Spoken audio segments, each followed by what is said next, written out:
शिवसेनेचे आमदार बच्चू कडू यांची पत्रकार परिषद सुरू झाली. आपण थेट जाऊयात. 19च्या आतली म्हणजे महात्मा फुले मधले जे थकीत कर्जदार आहे किंवा ज्यांना कर्ज माफ झालं ते पुन्हा जर थकीत झालं 21-22 मध्ये, म्हणजे 19 मध्ये माफ झालं महात्मा फुले मध्ये, पण 21-22 मध्ये पुन्हा थकीत झालं तर सरकारनं फक्त त्याला 50,000 दिलेले आहे आणि ते ओटीएस केलेलं आहे. म्हणजे याच्यात अधिक निवळ 50,000 दिले का तर बिलकुल नाही, ते ओटीएस केलेले आहे. आणि ओटीएस केल्यामुळे काय झालं, आता 50,000 कर्ज आहे 2 लाख, कर्ज आहे 4 लाख. म्हणजे लोकांना असं वाटतं का हे बँकेच्या वसुलीसाठी आहे. काय अगदी बरोबर आहे. मला असं वाटतं का ह्याच्यामध्ये दुरुस्त करणं फार गरजेचं आहे. कारण 2019चा जो कर्जदार होता तो माफ जरी झाला असेल तर 19 ते 25च्या काळात कोरोना आला, दुष्काळ आली, संकट आली शेतकऱ्यावर आणि या कोरोनाचा काळ 3 वर्ष होता. म्हणजे 19 आपण जर पाहिलं 19 ते 25च्या काळातला काळ पूर्ण भारत देशासाठी अतिशय आव्हानात्मक होता. त्याच्यामुळे मुख्यमंत्री महोदयांना आम्ही विनंती करणार आहोत का महात्मा ज्योतिबा फुले मध्ये ज्यांना माफी झाली ते आता पुन्हा थकीत राहिले असेल तर त्यांना सुद्धा 1 ते 1.5 लाख रुपये, 2 लाख रुपये याचप्रमाणे कर्जमाफी करावी. त्यांना कर्जमाफीमध्ये घ्यावं आणि जे पूर्ण 4 लाख रुपये असेल जे ओटीएस मध्ये आले नाही महात्मा फुले मध्ये त्यांना सुद्धा घेतलं पाहिजे. दुसरा आहे प्रोत्साहन निधी. आता प्रोत्साहन निधीमध्ये काय गडबड झाली का 50,000 तर दिले ते कमीच आहे. आमची मागणी 1 लाखाचीच आहे, त्याच्यासाठी आम्ही भांडणारच आहोत. पण त्याच्यासोबत त्यांनी अट काय घातली का सतत 2 वर्ष जर कर्ज फेडलं असेल तर मग आम्ही तुम्हाला प्रोत्साहन निधी देऊ. म्हणजे पुन्हा मेघ घालून घेतली.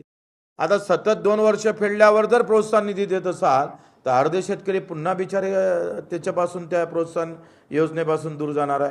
म्हणून कुठल्याही अट प्रोत्साहन निधीमध्ये ठेवू नये. जो जर आता जर आज जर तो नील आहे, आज जो तो रेग्युलर कर्जदार आहे त्याला ते प्रोत्साहन निधी भेटला पाहिजे. तो 50,000 नाही तर तो 1 लाख भेटला पाहिजे. कारण कर्ज भरणाऱ्याच्याच मुळावर जर येत असेल, तो प्रामाणिकपणे कर्ज भरत असेल, इकून तिकून गहाण आणून लोकांचं उसने आणून जर तो कर्ज परतफेड करत असेल तर त्याच्यासोबत वाईट होता कामा नये.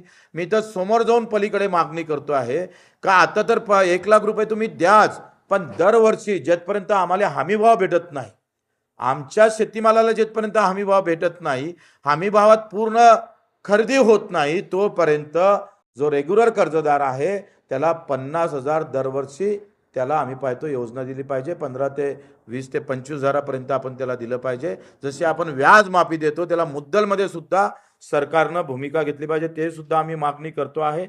नंतर आपण पाहतो का याच्यामध्ये ज्या विधवा भगिनी आत्महत्याग्रस्त महिला आहे, जे खातेदार मरण पावले, आता त्याचा वारसदार काही पैसे भरायला तयार नाही आहे, म्हणजे खातेदार मरण पावलेले आहे, ज्या विधवा भगिनी आहे, ज्या दिव्यांग शेतकरी आहे यांना सरसकट कर्जमाफी केली पाहिजे. हे सुद्धा आमची मागणी आहे. दुसरं काय झालं, शिवाजी महाराज आणि महात्मा ज्योतिबा फुले, मी माझ्या बँकेचा अभ्यास जर केला तर शिवाजी महाराज आणि महात्मा ज्योतिबा फुले मध्ये जे पात्र शेतकरी आहे, जे पात्र आहे त्यांना सुद्धा पैसे दिले नाही. मग देवेंद्र फडणवीस साहेबांचं सरकार होतं, नंतर उद्धव साहेबांचं सरकार आलं.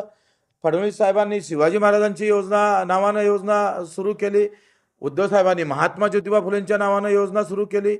आणि मग शिवाजी महाराजांमध्ये जे पात्र शेतकरी होते त्यांचे पात्र यादीमध्ये नाव आहे, त्यांना प्रोत्साहन निधीमध्ये त्यांचं नाव आहे, परंतु शिवाजी महाराजांच्या नावाचे आणि महात्मा फुलेंच्या नावांची जी योजना आहे त्यातल्या पात्र शेतकऱ्यांचे अजूनपर्यंत बँकेत पैसे जमा न झाल्यामुळं तो बोजा तच्च्या तसाच आहे.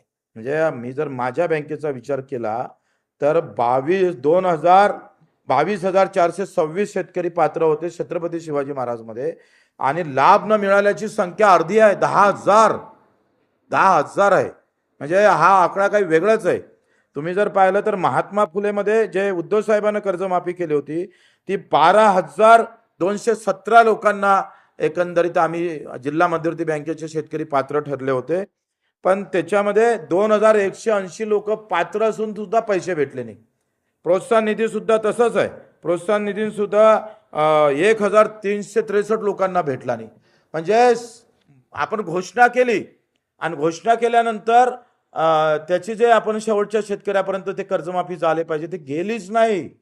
10-20 वर्ष गेले, ते शेतकरी बोजा हटत नाही, कर्ज भेटत नाही. इकडे कर्जमाफीमध्ये नाव सुद्धा आहे, दुसरे की त्याचा निधी आला नाही म्हणून तो कर्जमाफीमध्ये त्याचा बोजा उतरला नाही. ह्या अनेक भानगड याच्यामध्ये आहे. म्हणून आम्ही एक शेवटची मागणी करतो आहे का मनमोहन सिंग साहेबांना कर्जमाफी केली होती 2006 आणि 7ला. आता त्या कर्जमाफीमध्ये सरसकट अल्पभूधारक घेतले होते, कोणत्या अटी ठेवल्या नव्हत्या. माझं असं म्हणणं आहे का 1996 पासून तर 26 पर्यंत सगळ्या जिल्ह्यात सगळे शेतकरी आहे, ते 4 लाख असो, 2 लाख असो, 3 लाख असो, असा सगळा जर आकडा काढला तर एका जिल्ह्यामध्ये 2,000 कोटी रुपये पाहिजे शेतकऱ्याला माफ करायला. 30 जिल्हे जर पकडले तर 60 ते 70 75,000 कोटी पाहिजे. म्हणजे पुरा 7-12 कोरा होते.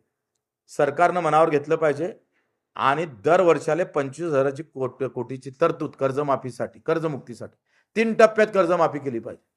दरवर्षी बजेटमध्ये 25 ते 30,000 कोटी ठेवावं.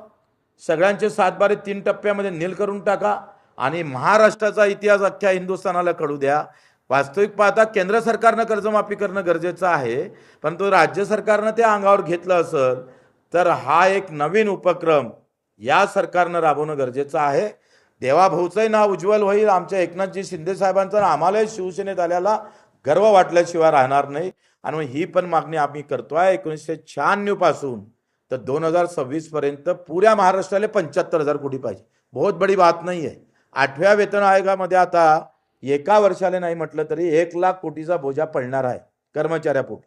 20 लाख कर्मचाऱ्यासाठी 1 लाख कोटी, 1 लाख कोटीचा जर बोजा पडत असेल तर मग 75,000 कोटी काही 4-5 कोटी शेतकऱ्यासाठी काही फार मोठा आकडा नाही आहे. पण ते सुद्धा आम्ही मागणी करतो आहे.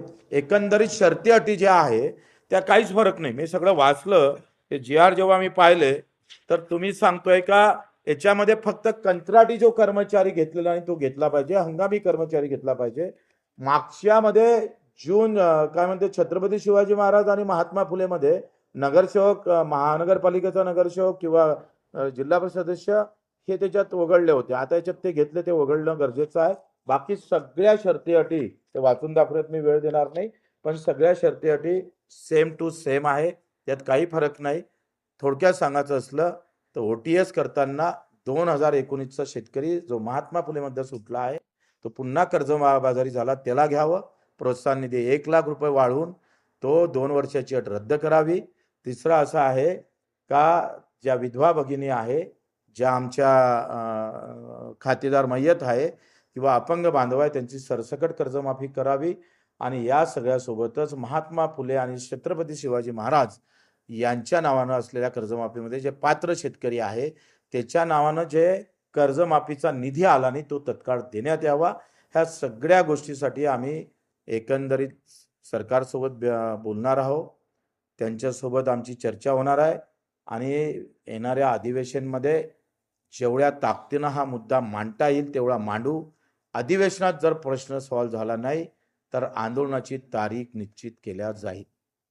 प्रचंड ताकदीचं आंदोलन, एक शेतकऱ्याची संवेदना, या सगळ्या कर्जमुक्तीच्या संदर्भात आम्ही घेऊ.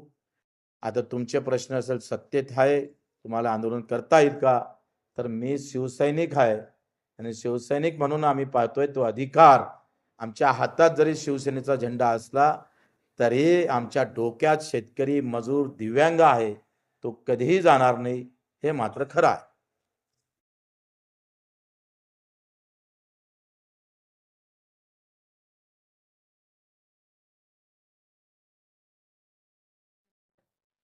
जिल्ह्यामध्ये आता जिल्हा मध्यवर्ती बँकेचा आकडा 29,000चा आहे.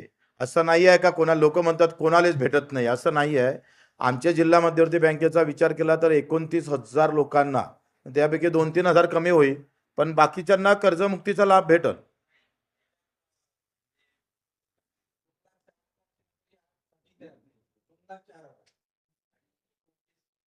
नाही नाही, आमचे जे थकीत आहे ना ते टोटल. हां हां. तर